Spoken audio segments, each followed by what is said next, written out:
Hola queridos estudiantes, el día de hoy desarrollaremos un nuevo tema en el área de ciencias naturales, la reproducción y sexualidad. La reproducción es una de las funciones esenciales de los seres vivos.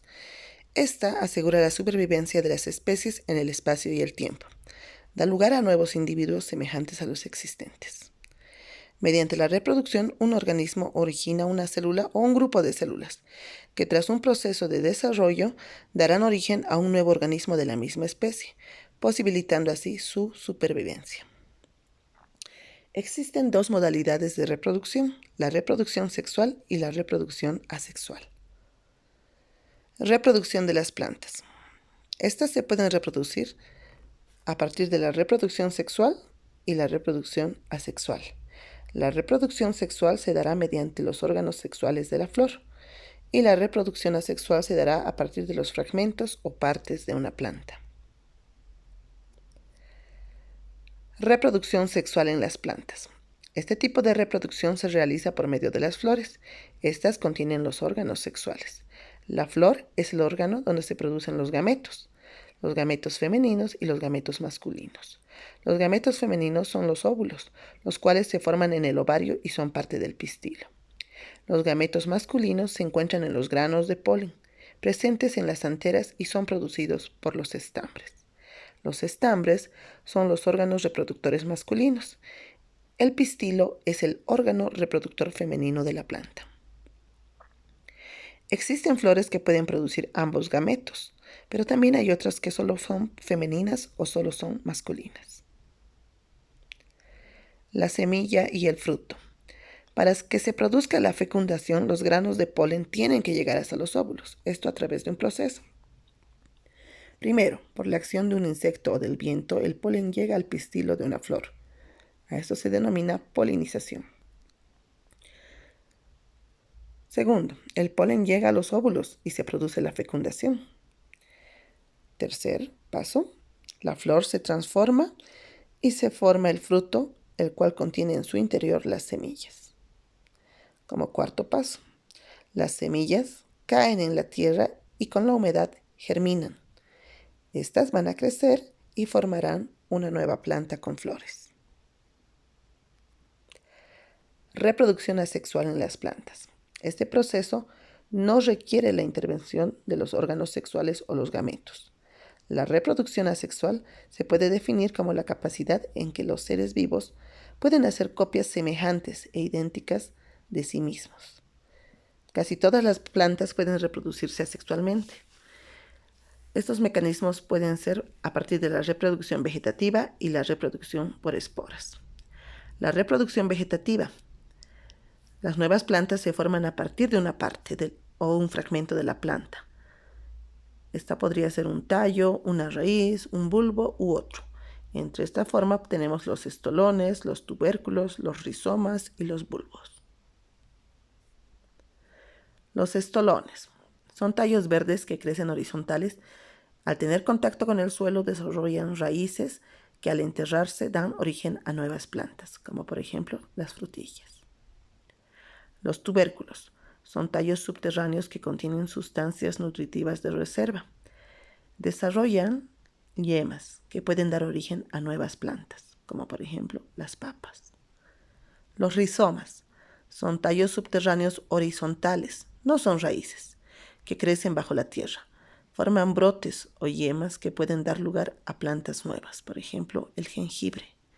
Los bulbos son tallos subterráneos recubiertos por una o por muchas hojas. Almacenan sustancias nutritivas de reserva que servirán para que se desarrolle una nueva planta, por ejemplo el ajo, la cebolla. La reproducción por esporas. Esta es típica de los musgos y los helechos, o algunos organismos que no son plantas, como los hongos. Las esporas son células individuales que se multiplican y pueden dar lugar a un organismo completo. Las esporas se forman en órganos especiales llamados esporangios. Pasemos a la reproducción de los animales. Recordemos, la reproducción es la función en la que los seres vivos producen nuevos individuos parecidos a ellos. En los animales también se puede dar de dos formas: la reproducción asexual y la reproducción sexual. La reproducción asexual se hará a través de la germinación y la fragmentación. Y la reproducción sexual requiere de una hembra y un macho. O en algunos casos existen también seres hermafroditas que tienen ambos sexos. La reproducción asexual. En esta interviene un solo individuo, que dará lugar a otros individuos iguales, como por ejemplo las algas, los corales. Esta se puede realizar de dos formas, a partir de la gemación y la fragmentación. La gemación. Un grupo de individuos forma una yema, que se desprende del animal, originando un nuevo ser, o este se puede quedar unido formando colonias. A partir de la fragmentación, el individuo se fragmenta o se rompe en varios trozos. Cada fragmento crece hasta formar un nuevo ser igual al progenitor. La reproducción sexual. En esta reproducción intervienen dos individuos, un macho y una hembra, los cuales darán lugar a otros individuos parecidos. Las hembras. Las hembras son los individuos de sexo femenino, producen óvulos, que son sus células sexuales. Estas células se producen en los ovarios. Los machos. Los machos son individuos de sexo masculino. Estos producen células sexuales que son los espermatozoides.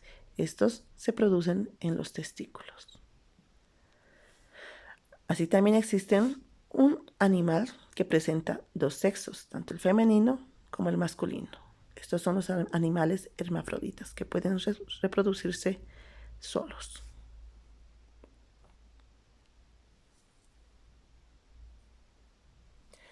La fecundación. Es la unión de células sexuales de los progenitores, es decir, el óvulo y el espermatozoide se unen en el interior de la hembra. Esto ocurre y se forma una célula o un huevo o cigoto. En los animales podemos distinguir dos tipos de fecundación: la fecundación externa y la fecundación interna. Veamos la fecundación externa. La unión del óvulo o el espermatozoide se produce fuera del organismo materno. Es característica de los animales que viven en el agua, como los peces y algunos anfibios.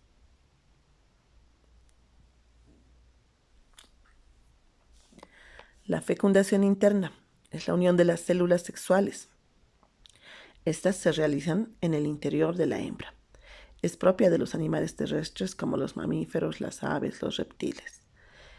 Esta reproducción se realiza dentro del aparato reproductor femenino, por lo que normalmente los espermatozoides llegan a la hembra a través de un órgano copulador mediante la copulación, como por ejemplo los tiburones, los pulpos y la mayoría de los animales terrestres tienen este tipo de fecundación de manera interna. El desarrollo embrionario. La gestación es el tiempo en el que el embrión pasa desarrollándose en el útero de la madre hasta su nacimiento. Según el lugar donde se produce, puede ser vivípara, ovípara y ovovípara. Vivípara. El embrión crece en el interior de la madre. La madre alimenta y protege hasta que nace el nuevo ser. Esto ocurre en los mamíferos. Ovípara. El embrión crece dentro de un huevo que está fuera de la madre, como por ejemplo los peces, las aves, los insectos o los reptiles. Ovovípara.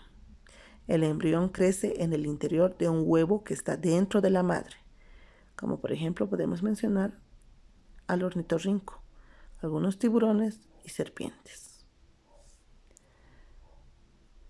Muchas gracias por tu atención. Espero que hayas comprendido el tema. Nos vemos la próxima clase.